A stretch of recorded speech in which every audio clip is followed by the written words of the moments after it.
For Oasis Audio, I'm Wayne Shepherd, talking with the author of Nudge, Leonard Sweet. Len, thanks for your time today. Good to be with you, Wayne. Of course, you've written many other books as well, and they can be checked out online at leonardsweet.com, and we'll give other web addresses in a moment for additional resources. But Nudge, by the way, what a great word, nudge. It's a book on the theme of evangelism. You've obviously written this book in order to reorient our thinking about how to effectively do evangelism, but what's the message of Nudge? Well, basically, that evangelism is a good word, and it's not a scary word or a frightful word. And in fact, I think one of the big mistakes we've made is to separate evangelism from discipleship. For me, if you're a disciple, you're an evangelist. So I've written this book to make the case that evangelism and discipleship are basically the same thing. The first century church, evangelism was, "We found the Messiah, come and see." And what has happened to us in the 21st century is that evangelism, if we do it at all, it's become, "We found ourselves, come and see," or "We found the best church, come and join," or what? "We found the best praise and worship team, come and sing," or "We found the best leader, come and fall in." You know, all these other things other than Christ. We've been witnessing to our own personal experiences. We've been witnessing to our denominational leaders. We've been witnessing to our little community. I thought maybe it's time to explore a little biblically and historically what it might mean to witness to Christ. You know, what does it mean to actually do evangelism that lifts up Christ, the Christ who forgives and redeems and sanctifies, and to do so in a way, Wayne, that isn't based on "Listen, Lord, for thy servant is speaking," but "Speak, Lord, for thy servant is listening." So it's a little different tack. You emphasize the senses, and we'll talk about that in a moment. But in the acknowledgments, which, by the way, are often not included in audiobook editions, but there was a little nugget in the acknowledgments that you mentioned your deconversion from Christianity when you were a teenager. But there was someone in your life who didn't write you off, and you described that person as a nudger, someone who nudged you back to faith. Can you tell that story just briefly? Yeah, well, I deconverted when I was 17. I come out of the holiness tradition and a Pilgrim Holiness mother and a Free Methodist father, and grew up as close to Mennonite, I think, as you can get. At family prayer a couple times a day, very separate from the world. A little kind of sub-Christian culture was created. My mother sent us to public schools, but she homeschooled us in Christianity, so it was very insular. And 17, that all kind of came crashing down when an incident happened at a camp meeting, and I just said, "I'm out of here." And I became an atheist, and some people sow wild oats. I planted a prairie. I didn't forget the wild oats. I went right to the prairie. So there's like a 6-7 year period when I was very difficult to deal with, from about 16 to 17 to 23, 24. But there was somebody, his name was Leonard Humbert, who, in the midst of my rebellion and my kind of in-your-face flaunting of my I don't believe this stuff anymore, and this is all a bunch of bunk, he just stayed in there and just it was almost like, and I thought Jesus on the cross was, where God said, "Give me your best shot, You can throw your worst sin at me, and I'm still going to love you. There's nothing you can do to make me stop showing you how much I love you." And he, no matter what I said, no matter how offensive I got about how preposterous this whole thing called Christianity was, he stayed in there and kept nudging me. And I you look back, would I have been here today without those constant nudgings? So I dedicated the book to him. His name is Leonard Humbert, and still alive today, still right in the middle of a bout with cancer right now, but I thank God for him. I wanted to mention that because sometimes it does go missed in audiobook editions, and I found it to be just a little interesting insight into your own experience as you write about this. It's subtitled, the book is subtitled, "Awakening Each Other to the God Who's Already There." What do you mean about the God who's already there? You're talking about that sense of a moral right in a person? What do you mean?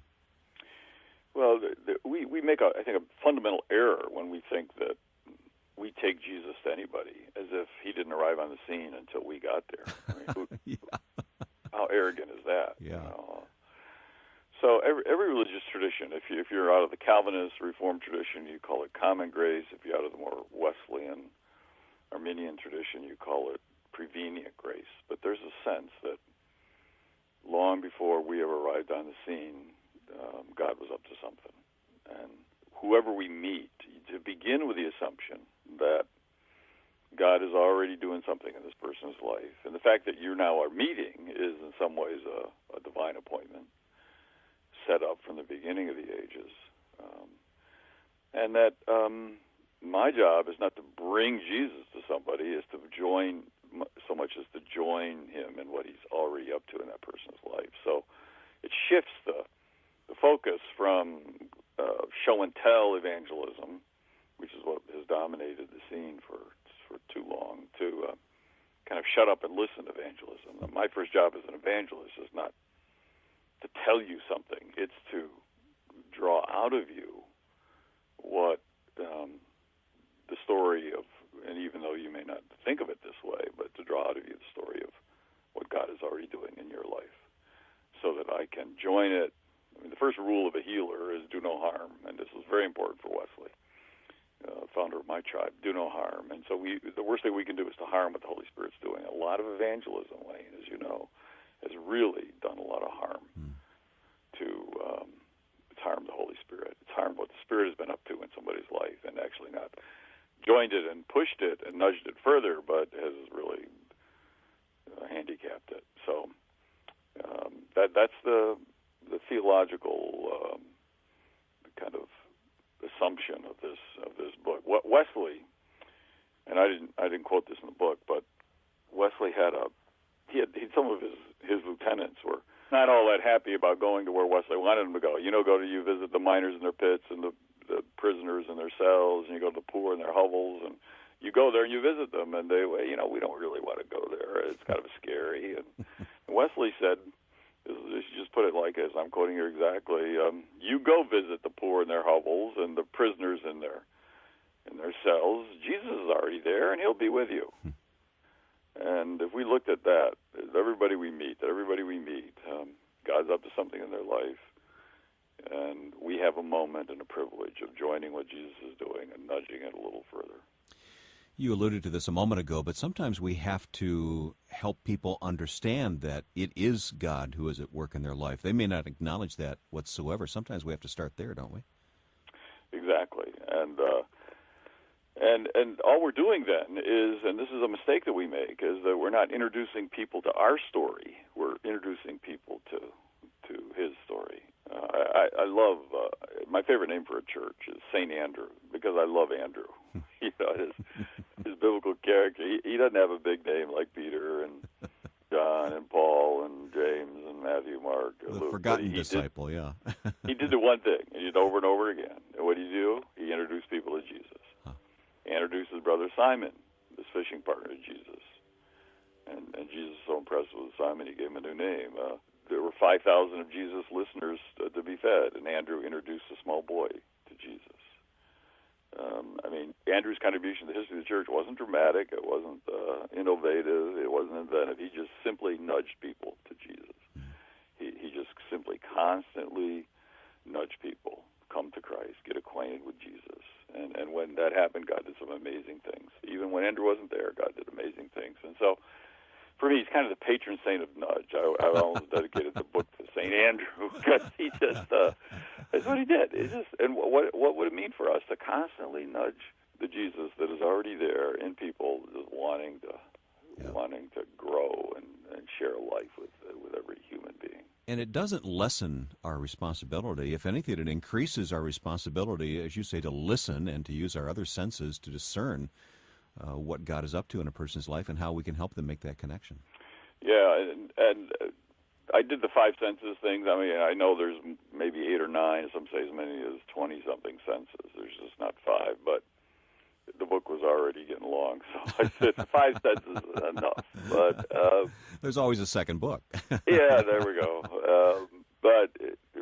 And everybody you meet, this is the basis of Nudge. And everybody you meet, leave an impression, but a Jesus impression. I call it a Jesus dent. And what we try and do is we try and impress everyone with ourselves. We want to be impressive. But Nudge is arguing that no, leave a different impression on people, a Jesus impression, and you can impress them with all of your senses. Impress them with a Jesus dent. You can impress them with the goodness and the truth and the beauty of Jesus through smell, through sight, through sound, through taste, and through touch. So there's a chapter on each one of these, how to leave that Jesus dent, and to see everybody as kind of a divine appointment for nudging. But you can nudge them. You don't just have to use your lips here. You can use all your senses to nudge people. What's the word you use? Is it pronounced semiotics? Semiotics. Semiotics, the reading of signs, right?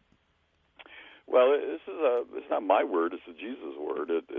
Jesus had this favorite saying, I say, that red sky in morning, sailors take warning, red sky at night, sailors delight. And when I said people, that's not in the Bible, I have to show them where it is. But then he went on and said, you know how to read the signs of the sky. I want you to know how to read the signs of the times. And the Greek word for sign here is, we get our word semiotics from the study of signs. And the ultimate sign we're to read is Jesus. He's the ultimate sign. So how do we read the signs of his appearing in somebody's life? How do we read the signs of his appearing in our life and in the world? And so I almost at the point where, you don't get a driver's license without passing a semiotics test. You got to show that you can read the signs. Yeah, what does that yield sign mean, right? Yeah, exactly. And you don't get to balance a checkbook until you learn a semiotic language called mathematics. And I'm almost at the point there we almost need.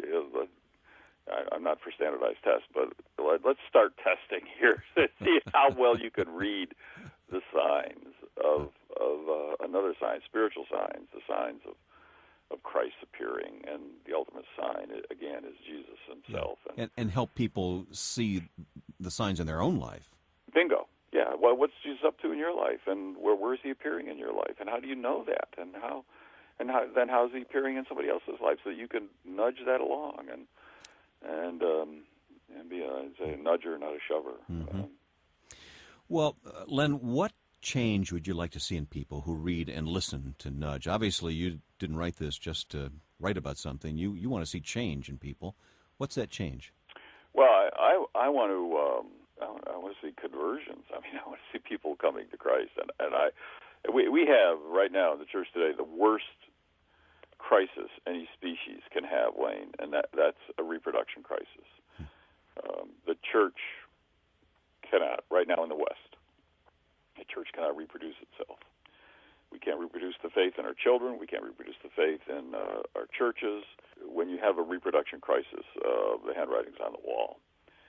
And so we have as I say, it is the worst crisis anybody can have. So I'm for right now.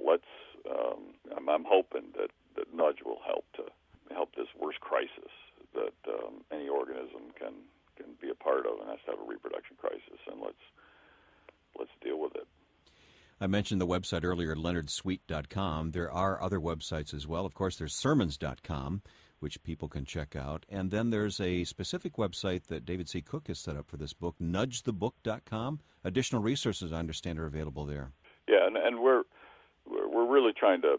I initially titled the book "Pay Attention, Every Bush is Burning," and that was one of Jesus' favorite words. We translated "Verily, verily, I say unto thee," or "I tell you the truth," but really it's "pay attention." He's constantly saying "pay attention," and so with all these resources there to help people. What does it mean to pay attention to what God is already doing in somebody's life, and nudging that along, and how can you see every person you meet as a burning bush of God's activity, and how do you share in that shining of that presence God that wants to burst forth in everyone's life. So, boy, we skip so many signs all the time in our rush of life, don't we? Boy, that's a good word. It really is. Well, again, it's nudgethebook.com, leonardsweet.com, sermons.com, other websites as well. Len, thanks for your time. I know that not everybody agrees with you all the time, but you do make us think, and you make us think deeply about the things of God, and we sure appreciate that about you. I appreciate you, Wayne. Thank you. Leonard Sweet, the author of Nudge, Awakening Each Other to the God Who's Already There, now available as an audiobook from Oasis Audio. And for Oasis, I'm Wayne Shepherd.